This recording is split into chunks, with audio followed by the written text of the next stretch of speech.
Изјавите на членовите на СДСМ се тенденциозни и представуваат директен атак врз локалната самоуправа и граѓаните на Велес. Ова е ставот на градоначалникот Чадиев по вчерашната пресконференција на СДСМ, на која од партијата изразија загриженост за, како што велат, недоволната грижа на локалната власт за развојот на Велес. За разлика од опозицијата пак, која смета дека досега не е реализиран ниту еден капитален проект, Чадиев денеска изјави дека ветувањата дадени пред граѓаните полека но сигурно се реализираат.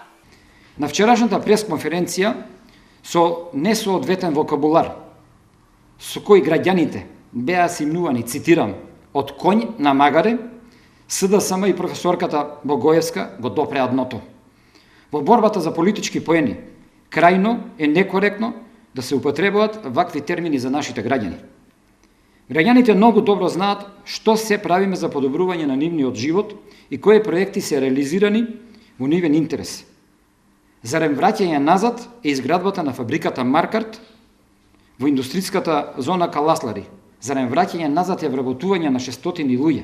Чадиев денеска одговори на обвинувањата дека реконструкцијата на тротоарот не се прави онака како што доликува за централно градско подрачје. Според него, оваа реконструкција ги задоволува сите критериуми од функционален и естетски аспект. Прашува дали за опозицијата поставувањето на бекатон е добро доколку тоа го прави СДСМ, како што беше во минатото, а не е во ред ако овој чекор е превземен од страна на ВМРО ДПМН. Погледнете го овој тротоар, за кој СДСМ смета дека е многу поквалитетно изграден и изработен. Крајно лицемерие, без никаков документ за атес, за сол, за отпорност, без никаков стандард. Додека погледнете го сега